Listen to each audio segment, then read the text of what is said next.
नमस्कार दोस्तों, स्वागत है मेरे YouTube channel the competitive view में। आज हम लोग बहुत ही महत्वपूर्ण टॉपिक्स पर बात करने वाले हैं और ये टॉपिक्स आपकी परीक्षा की दृष्टि से बहुत ही महत्वपूर्ण साबित होंगे। जैसा कि 67 बीपीएससी का नोटिफिकेशन जारी होने वाला है और CDPO का PT का परीक्षा होने वाली है, तो इस लिहाज से यह वीडियो आपके लिए बहुत महत्वपूर्ण साबित होंगे। तो चलिए, वो टॉपिक्स है सिंधु घाटी सभ्यता। सिंधु घाटी सभ्यता के बारे में जो भी महत्वपूर्ण टॉपिक्स होंगे, ऑब्जेक्टिव टाइप क्वेश्चन, ये ऑब्जेक्टिव क्वेश्चन नहीं है, ये एक तरह से विस्तार है जो ऑब्जेक्टिव क्वेश्चन के रूप में आपको सीखने को मिलेगा। और इसके माध्यम से मैंने प्रयास किया है कि ऑब्जेक्टिव क्वेश्चन के माध्यम से ही आपको ज़्यादा से ज़्यादा ज्ञान दिया जा सके, ज़्यादा से ज़्यादा इसके बारे में जानकारी दिया जा सके, ताकि आप सिंधु घाटी सभ्यता को बहुत बारीकियाँ समझ सके। सभी परीक्षाओं में सिंधु घाटी सभ्यता से 2-4 क्वेश्चन जरूर आते हैं, तो इसको कवर करना बहुत ज़रूरी है। तो इस सिंधु घाटी सभ्यता के बारे में जो भी महत्वपूर्ण क्वेश्चन होंगे, इस क्वेश्चन पर मैं चर्चा करूंगा और इस पर विस्तार से हम लोग बात करेंगे। ये भाग 1 है और ये भाग 1 के तैयारी होने के पश्चात हम लोग भाग 2 पर बात करेंगे और इसे मैप के माध्यम से भी समझने का प्रयास करेंगे। ये आपकी BPSC परीक्षा और CDPO परीक्षा की दृष्टि से बहुत ही महत्वपूर्ण साबित होंगे। तो दोस्तों, लगे रहे मेरे वीडियो पर, लाइक, शेयर, कमेंट और सब्सक्राइब जरूर करें। चलते हैं अगले क्वेश्चन की तरफ। क्वेश्चन है कि हड़प्पा सभ्यता का सर्वाधिक मान्यता प्राप्त काल है।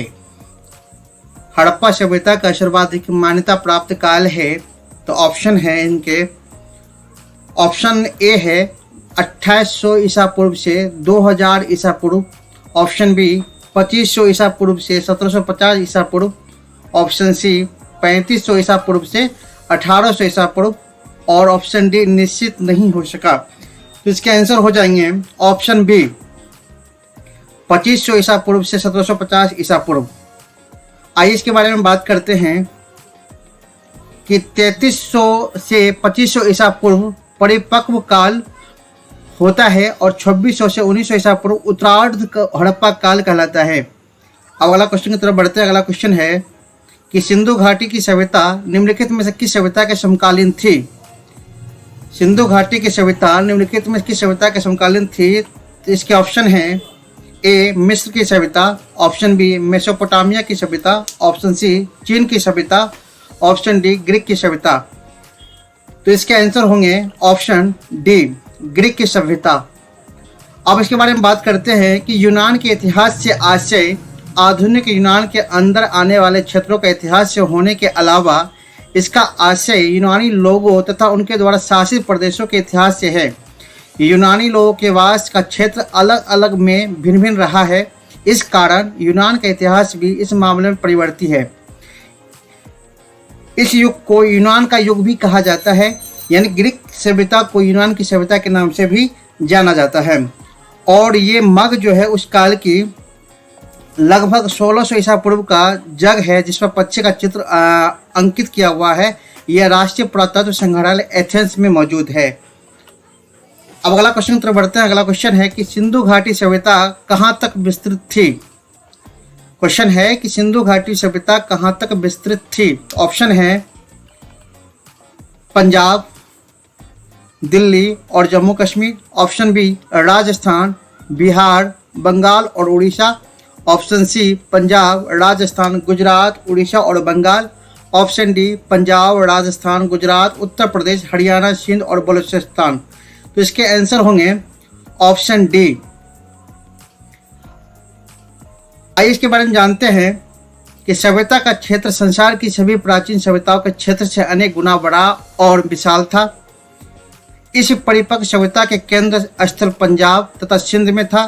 तत्पश्चात इसका विस्तार दक्षिण और पूर्व की दिशा में हुआ। इस प्रकार हड़प्पा संस्कृति के अंतर्गत पंजाब, सिंध और बलूचिस्तान के भाग ही नहीं बल्कि गुजरात, राजस्थान, हरियाणा और पश्चिम उत्तर प्रदेश के सीमांत भाग भी शामिल होते हैं। इसका फैलाव जो है मांडा में चेनाब नदी के समीप, दक्षिण में दैमाबाद के समीप तथा पश्चिम में बलूचिस्तान, मकरान, समुद्र तट के सुतकांगडेर, पाक के सिंध प्रांत से लेकर के उत्तर पूर्व में आलमगीरपुर में हिरन तक फैला हुआ है। इसका कुछ भाग कुरुक्षेत्र तक भी आता है।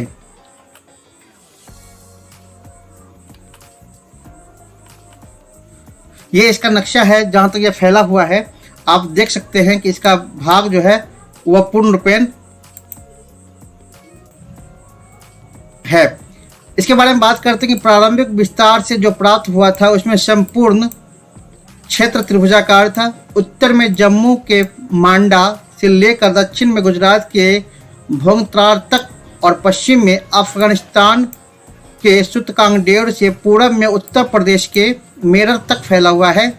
इसका क्षेत्रफल लगभग में 20 लाख वर्ग किलोमीटर तक में फैला हुआ है। अब अगला क्वेश्चन की तरफ बात करते हैं। अगला क्वेश्चन है कि सिंधु घाटी सभ्यता में घोड़े के अवशेष कहाँ से प्राप्त हुए थे? तो ऑप्शन है A Surkotada, option B Banawali, option C Manda, option D Kalibangan. तो इसके आंसर होंगे ऑप्शन ए सुरकोटदा। आइए इसके बारे में जानते हैं कि पशुपालन में सिंधु घाटी सभ्यता का क्या योगदान रहा है। तो पशुपालन में ये घोड़े सुरकोटदा गुजरात में स्थित है, एक पुरातात्विक स्थल है। यह स्थल सिंधु घाटी की सभ्यता से संबंधित है, जहाँ पे घोड़े का अवशेष मिला था। अगला क्वेश्चन और इसके बारे में और जानते हैं कि पशुपालन में और क्या क्या है।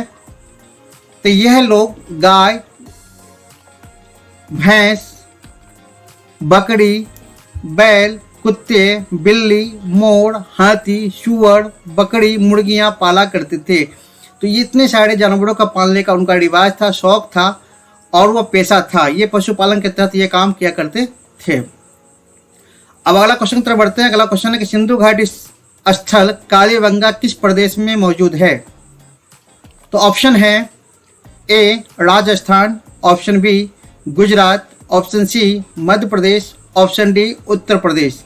तो इसके आंसर होंगे ऑप्शन ए राजस्थान। अब राजस्थान का ये कालीबंगा का क्षेत्र है, ये राजस्थान का कालीबंगा का क्षेत्र का दृश्य है। इसके बारे में जानते हैं कि कालीबंगा राजस्थान में हनुमानगढ़ जिले का एक प्राचीन एवं ऐतिहासिक स्थल है। यहाँ सिंधु घाटी सभ्यता के महत्वपूर्ण अवशेष मिले हैं। कालीबंगा एक छोटा नगर था। यहाँ एक दुर्ग मिला है।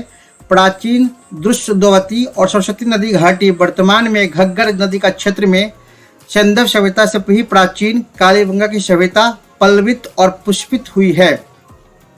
कालीबंगा 4000 ईसा पूर्व से भी अधिक प्राचीन मानी जाती है।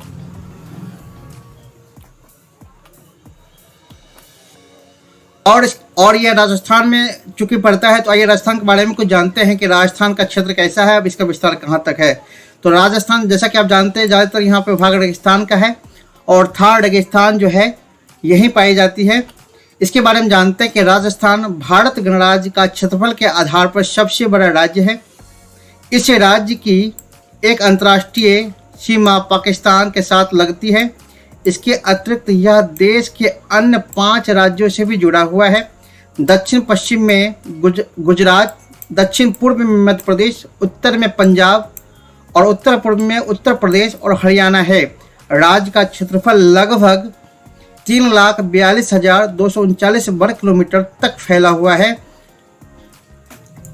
और 2011 की जनगणना की बात करें तो राजस्थान की साक्षरता दर जो है वह 66% है, 66.11% रही है। अब अगला क्वेश्चन की तरफ बात करते हैं। अगला क्वेश्चन है कि निम्न में से किस पदार्थ का उपयोग हड़प्पा काल की मोहरों मुद्राओं के निर्माण में मुख्य रूप से होता था? तो ऑप्शन है ए शोलखड़ी, ऑप्शन बी कांसा, ऑप्शन सी तांबा, ऑप्शन डी लोहा। तो इसके आंसर होंगे ऑप्शन ए शैलखड़ी। आइए शैलखड़ी के बारे में जानते हैं कि ये शैलखड़ी का चित्र है, दृश्य है, जिसे आप देख सकते हैं और समझ सकते हैं। रासायनिक संरचना की दृष्टि से यह कैल्शियम का सल्फेट है, जिसमें जल के भी 2 अणु रहते हैं। गर्म करने से जल के अणु निकल जाते हैं और यह उज्जवल हो जाता है। आकृति में यह दानेदार संगमरमर सदृश होता है। ऐसे हार्साट को सेलेनाइट या शैलखड़ी कहते हैं। अब अगला क्वेश्चन है कि हड़प्पा सभ्यता किस युग की थी? तो ऑप्शन ए है कांस्य युग की, ऑप्शन बी नवपाषाण युग की, ऑप्शन सी पूरा पाषाण युग की और ऑप्शन डी लौह युग की। तो इसके आंसर होंगे ऑप्शन ए कांस्य युग की।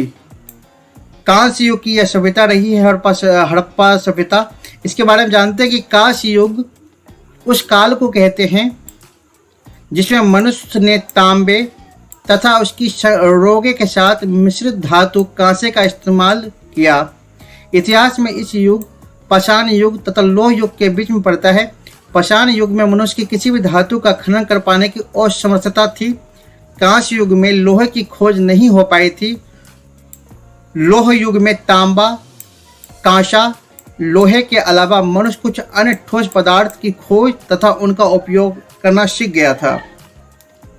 आइए इसके बारे में जानते हैं कांस्य युग के बारे में। कांस्य युग में युद्ध में इस्तेमाल किए जाने वाली चीज़ें जो अब रोमानिया के एहुद इतिहास संग्रहालय में मौजूद है, जो कि आप चित्र के माध्यम से देख सकते हैं। यह संग्रहालय में उस समय मौजूद है, जो कि उस समय युद्ध के समय जो है यूज किया जाता था, इसका उपयोग में लाया जाता था। अब आगे क्वेश्चन की तरफ बढ़ते हैं। अगला क्वेश्चन है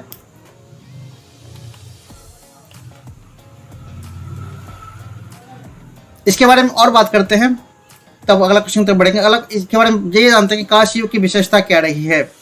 आइए कांस्य युग की विशेषता जानते हैं कि कांस्य युग की विशेषता यह है कि मनुष्य शहरी सभ्यता में बसने लगा और इसी कारण से विश्व की कई जगहों में पौराणिक सभ्यताओं का विकास हुआ। इस युग की एक और खास बात यह है कि विभिन्न सभ्यताओं में अलग अलग लिपियों का विकास हुआ, जिनकी मदद से आज के पुरातत्व शास्त्रियों को उस युग के बारे में जानकारी प्राप्त करने में सहायता मिल रही है। अब अगला क्वेश्चन की तरफ बढ़ते हैं। अगला क्वेश्चन है कि सिंधु घाटी सभ्यता के लोगों का मुख्य व्यवसाय क्या था? तो ऑप्शन है ए व्यापार, ऑप्शन बी पशुपालन, ऑप्शन सी शिकार, ऑप्शन डी कृषि। तो इसके आंसर होंगे ऑप्शन ए व्यापार। आइए इसके बारे में जानते हैं कि यहाँ के नगरों में अनेक व्यवसाय धंधे प्रचलित थे। मिट्टी के बर्तन बनाने में लोग बहुत कुशल थे। मिट्टी के बर्तनों पर काले रंग से भिन्न भिन्न प्रकार के चित्र बनाए जाते थे। कपड़ा बनाने का व्यवसाय उन्नत अवस्था में था। उसका विदेश में भी निर्यात होता था। जौहरी का काम भी उन्नत अवस्था में था। मनकी और ताबीज बनाने का काम उनका था। अभी तक लोहे की कोई भी वस्तु का प्रमाण नहीं मिला है, अतः सिद्ध होता है कि हड़प्पा सभ्यता के लोगों को लोहे का ज्ञान नहीं था। हड़प्पा सभ्यता की जो मूर्तियां हैं, मिट्टी की जो मूर्तियां बनाई गई थी, ये मिट्टी की मूर्तियां बहुत ही प्रचलित है। यहाँ के लोग आपस में पत्थर, सल के हड्डी का आपस में व्यापार किया करते थे। अब अगला क्वेश्चन तरफ बढ़ते हैं। अगला क्वेश्चन है हड़प्पा सभ्यता के निवासी थे। ऑप्शन है ग्रामीण, ऑप्शन बी शहरी, ऑप्शन सी यायावर या खानाबदोश, ऑप्शन डी जनजातीय। तो इसके आंसर होंगे ऑप्शन बी शहरी। हड़प्पा सभ्यता के निवासी व शहरी थे। इस सभ्यता की सबसे विशेष बात थी कि यहाँ विकसित नगर निर्माण योजना हड़प्पा तथा मोहनजोदड़ो दोनों नगरों में अपने दुर्ग थे, जहाँ शासक वर्ग का परिवार रहता था। प्रत्येक नगर में दुर्ग के बाहर एक उससे निम्न स्तर का शहर था, जहाँ ईंट के मकानों में सामान्य लोग रहा करते थे।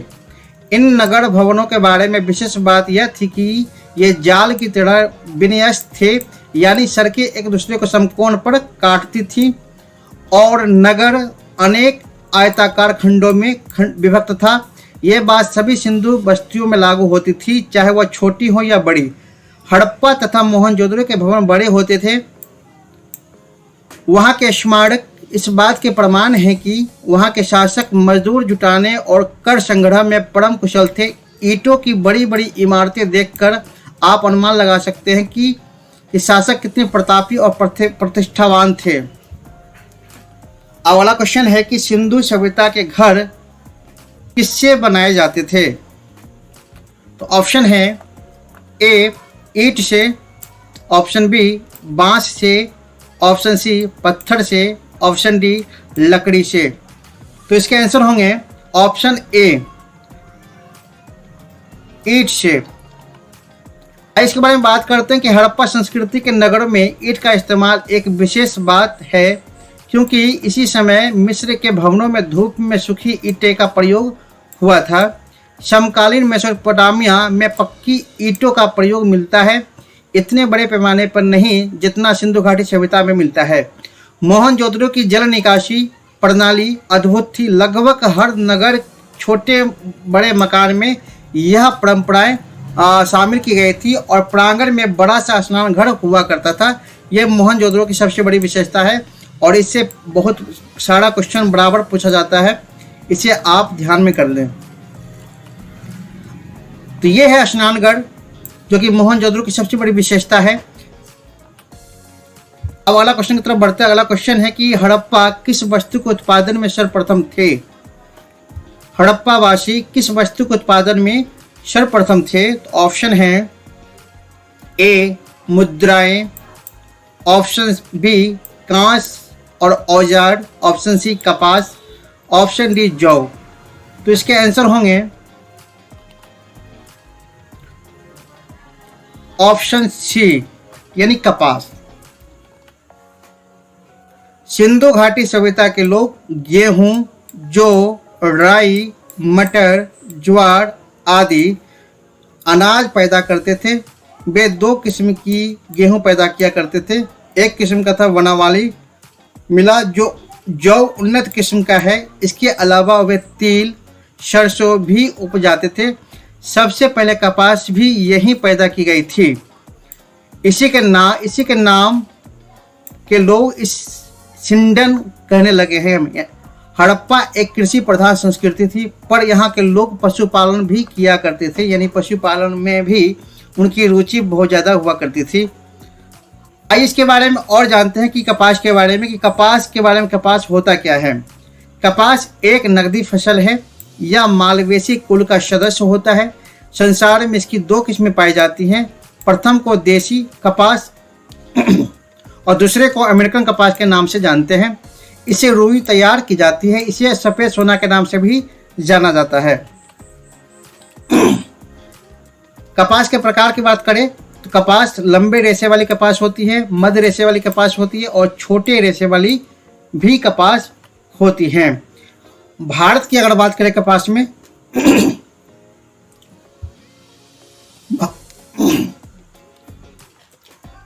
भारत की लगभग 9.4 मिलियन हेक्टेयर की भूमि पर कपास की खेती होती है। तो ये बहुत ही महत्वपूर्ण क्वेश्चन है, इसे आप नोट कर लें। और ये कपास का चित्र है। आप लोग अपने आसपास गांव टोला पड़ोस में देखे ही होंगे कपास की आकृति किस तरह की होती हैं, जिसे रुई भी कहते हैं आमतौर की भाषा में, जिसे रुई बनता है। अब अगला क्वेश्चन है कि निम्नलिखित विद्वानों में से हड़प्पा सभ्यता का सर्वप्रथम खोजकर्ता कौन थे। तो ऑप्शन है A sir John Marshall, option B R D. Banerjee, option C A Cunningham, option D Dayaram Sahni. तो इसके आंसर होंगे ऑप्शन डी दयाराम साहनी। ये दयाराम साहनी का चित्र है। इसके बारे में जानते हैं कि राय बहादुर दयाराम साहनी भारतीय पुरातत्ववेत्ता थे, जिन्होंने वर्ष 1921-22 में हड़प्पा में खुदाई का नेतृत्व किया, जो सिंधु घाटी सभ्यता का प्रमुख स्थान रहा है। अब अगले क्वेश्चन की तरफ बढ़ते हैं। अगला क्वेश्चन है कि सिंधु सभ्यता का पतन नगर यानी कि बंदरगाह कौन सा था। तो ऑप्शन है A Kalibangan, option B Lothal, option C Ropar, option D Mohenjodaro. तो इसके आंसर होंगे ऑप्शन बी लोथल। ये लोथल का कालीबंगा, ये लोथल का नगर बंदरगाह है। आइए इसके बारे में जानते हैं कि लोथल गुजराती प्राचीन सिंधु घाटी सभ्यता के शहरों में से एक बहुत ही महत्वपूर्ण शहर है। लगभग 2400 ईसा पूर्व पुराना यह शहर भारत के राज्य गुजरात में स्थित है। इसकी खोज सन 1954 में हुई थी। भारतीय पुरातत्व सर्वेक्षण ने इस शहर की खुदाई 13 फरवरी 1955 से लेकर के 19 मई 1956 के मध्य में किए थे। अगला क्वेश्चन की तरफ बढ़ते हैं। अगला क्वेश्चन है कि पैमाने की खोज ने यह सिद्ध कर दिया कि सिंधु घाटी के लोग माप और तौल से परिचित थे। यह खोज कहाँ पर हुई थी? तो इनके ऑप्शन जानते हैं। ऑप्शन है A Kalibangan, option B Harappa, option C Chanhudaro, option D Lothal. तो इसके आंसर हो जाएंगे ऑप्शन डी लोथल। अब अगला क्वेश्चन तरफ बढ़ते हैं। अगला क्वेश्चन है हड़प्पा कालीन समाज किन वर्गों में विभक्त था? इनका ऑप्शन है शिकारी, पुजारी, किसान और क्षेत्रीय, ऑप्शन बी विद्वान, योद्धा, व्यापारी और श्रमिक, ऑप्शन सी ब्राह्मण, क्षत्रिय, वैश्य और शूद्र, ऑप्शन डी विद्वान, योद्धा, व्यापारी और श्रमिक। तो इसके आंसर होंगे ऑप्शन बी विद्वान, योद्धा, व्यापारी और श्रमिक। तो ये उस समय की कलाकृतियां रही हैं। हड़प्पा सभ्यता की महत्वपूर्ण कलाकृतियों में से एक है ये। आइए इसके बारे में जानते हैं कि हड़प्पा कालीन समाज निम्नलिखित 3 वर्गों में विभाजित था। पहला वर्ग था विशिष्ट वर्ग, माने वह वर्ग, इस वर्ग के अंतर्गत जो है पुरोहित, प्रशासनिक अधिकारी आदि को सम्मिलित किया गया। और दूसरा वर्ग है मध्यम वर्ग, इस वर्ग के अंतर्गत व्यापारी, कारीगर, शिक्षक, किसान को सम्मिलित किया गया। और सबसे लास्ट और तीसरा वर्ग है, इस वर्ग के अंतर्गत मजदूरों और दासों को सम्मिलित किया गया था। अब अगला क्वेश्चन की तरफ बढ़ते हैं। अगला क्वेश्चन है कि सिंधु घाटी सभ्यता का उपयुक्त नाम क्या है? मतलब सबसे परफेक्ट नाम कौन सा है? आइए ऑप्शन की तरफ बढ़ते हैं। ऑप्शन है हड़प्पा की सभ्यता, ऑप्शन बी सिंधु की सभ्यता, ऑप्शन सी सिंधु घाटी की सभ्यता और ऑप्शन डी इनमें से कोई नहीं। तो इसके आंसर आपको बताने हैं। इसके आंसर होंगे ऑप्शन ए हड़प्पा की सभ्यता। इसके बारे में जानते हैं कि प्रत्येक घर में कुआं, स्नानघर, रसोई घर होता था। घर में 2-3 मंजिल तक होते थे। ये हड़प्पा सभ्यता की सबसे महत्वपूर्ण विशेषताओं में से एक रही है और ये उस समय की बहुत ही महत्वपूर्ण कलाकृतियां रही है जो कि मिट्टी से बनाए जाते थे ये पुतले।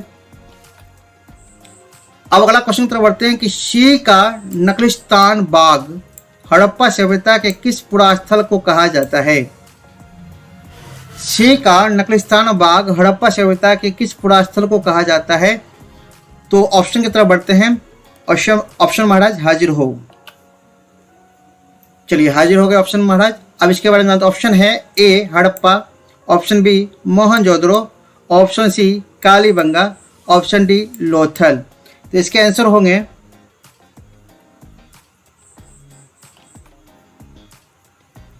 आंसर होंगे ऑप्शन बी मोहनजोदड़ो। मोहनजोदड़ो को सिंह का नकलिस्तान बाग कहा जाता था। ये नकलिस्तान बाग का छाया है यानी चित्र है। इसके बारे में जानते हैं कि मोहनजोदड़ो का सिंध भाषा में अर्थ है मुर्दों का टीला। यह दुनिया का सबसे पुराना नियोजित और उत्कृष्ट शहर है माना जाता है। सिंधु घाटी सभ्यता का सबसे परिपक्व शहरों में से गिनती की जाती है।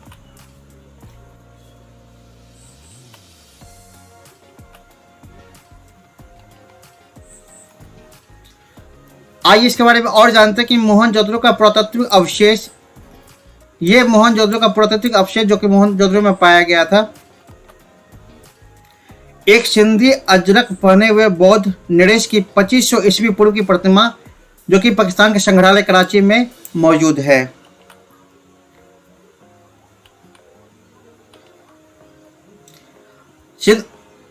सिंधु घाटी सभ्यता में जल कुंड जो कि मोहनजोदड़ो में पाए जाते हैं, उनके बारे में जानते हैं। जल कुंड कौन कौन सा जल कुंड है? तो ये जलकुंड है मोहनजोदड़ो की देव मार्ग नामक गली में करीब 40 फुट लंबा और 25 फुट चौड़ा प्रसिद्ध जलकुंड है, जिसकी गहराई 7 फुट मापी गई है। यह जलकुंड जो है मोहनजोदड़ो में पाया जाता है, माने वहीं प्राप्त हुआ है, ऐसा आप कह सकते हैं। अगला क्वेश्चन है कि हड़प्पा सभ्यता के संपूर्ण क्षेत्र का आकार किस प्रकार का था? तो ऑप्शन है ए वर्गाकार, ऑप्शन बी आयताकार, ऑप्शन सी त्रिभुजाकार, ऑप्शन डी गोलाकार। तो इसके आंसर होंगे ऑप्शन सी त्रिभुजाकार। त्रिभुजाकार की आकृति वाला संपूर्ण क्षेत्र को, वह हड़प्पा सभ्यता के संपूर्ण क्षेत्र को त्रिभुजाकार आकृति का माना गया है। आइए इसके बारे में जानते हैं कि इस सभ्यता का आकार त्रिभुजाकार था। इसका क्षेत्रफल लगभग 12,99,600 वर्ग किलोमीटर तक था। हड़प्पा सभ्यता का आकार अपने समय की प्राचीन मिस्र मेसोपोटामिया सभ्यता से भी बड़ा था। मोहनजोदड़ो, कालीबंगन, लोथल, धौलावीरा, राखीगढ़ी और हड़प्पा इसके प्रमुख केंद्र हुआ करते थे। अब अगला क्वेश्चन है कि हड़प्पा सभ्यता के अंतर्गत हल से जोते गए खेत का साक्ष्य कहाँ मिला है? क्वेश्चन है, फिर से सुने। हड़प्पा सभ्यता के अंतर्गत हल से जोते गए खेत का साक्ष्य जो है वो कहाँ से मिला है? तो ऑप्शन जानते हैं। ऑप्शन है Ropar, option B Lothal, option C Kalibangan, option D Banawali. तो इसके आंसर होंगे ऑप्शन सी कालीबंगन। इसके बारे में जानते हैं। ये कालीबंगन का गूगल मैप से लिया गया तस्वीर है, गूगल लोकेशन है ये कालीबंगन। इसके बारे में जानते हैं। गुजरात कालीबंगन राजस्थान के हनुमानगढ़ जिले का एक प्राचीन एवं ऐतिहासिक स्थल है। सिंधु घाटी सभ्यता के महत्वपूर्ण अवशेष मिले हैं। कालीबंगन एक छोटा सा नगर है। कालीबंगन सिंधु भाषा का शब्द है जो काली प्लस बंगा यानी काले रंग की चूड़ियां से बना है, अर्थात इसका अर्थ होता है जहां पे काले रंग की चूड़ियां। अब अगला क्वेश्चन है कि अगला और आखिरी क्वेश्चन कि मोहनजोदड़ो कहाँ स्थित है? तो ऑप्शन है A Punjab, option B Sindh, option C Gujarat, option D Uttar Pradesh. तो इसके आंसर होंगे ऑप्शन बी सिंध। मोहनजोदड़ो पाकिस्तान के सिंध प्रांत का एक पुरातात्विक स्थल है। सिंधु घाटी सभ्यता के अनेकों अवशेष यहाँ शह राजा रोड की राजधानी कटक नगरी थी। और ये इसकी यहाँ की चित्र है मोहनजोदड़ो का।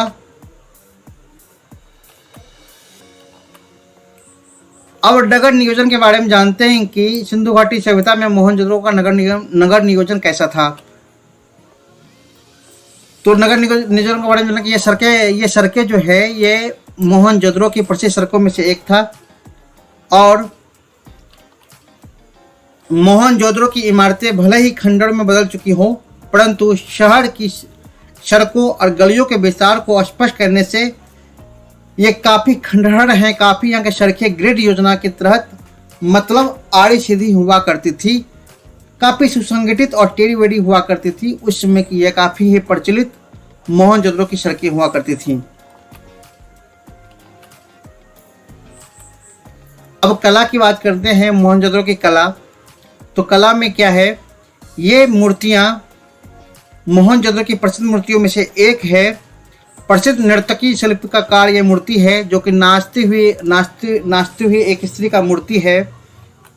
और इसके बारे में जानते हैं कि सिंधु घाटी के लोगों में कला सृजन का बहुत अधिक महत्व था। वास्तुकला, नगर नियोजन ही नहीं, धातु और पत्थर की मूर्तियाँ, मृदु भांड, उन पर चित्रित मनुष्य, वनस्पति, पशु, पक्षियों की छवियाँ, सुनिर्मित मुहरें, उन पर सूक्ष्मता से उत्कीर्ण आकृतियाँ, खिलौने, केश विन्यास, आभूषण, सुघड़ अक्षरों का लिपि रूप में सभ्यता का प्रयोग करना, यह सिद्ध करता है कि उस समय की कला प्रसिद्धियाँ जो थी वो काफ़ी ही प्रचलित थी। और मोहनजोदड़ो के जो वासी थे वो कला में काफ़ी रुचि रखा करते थे। तो ये 20 क्वेश्चन का सेट मैंने तैयार किया सिंधु घाटी सभ्यता संबंधित। आशा है ये वीडियो आपको पसंद आएंगे और पसंद आए हों तो लाइक शेयर कमेंट जरूर करें और सब्सक्राइब करना नहीं भूलें। और अगले वीडियो मिलेंगे हम लोग सिंधु घाटी सभ्यता के भाग 2 में। तब तक के लिए इस वीडियो से सीखें, समझें और अपने परीक्षा को और मजबूत बनाएं। मिलते हैं नेक्स्ट वीडियो में।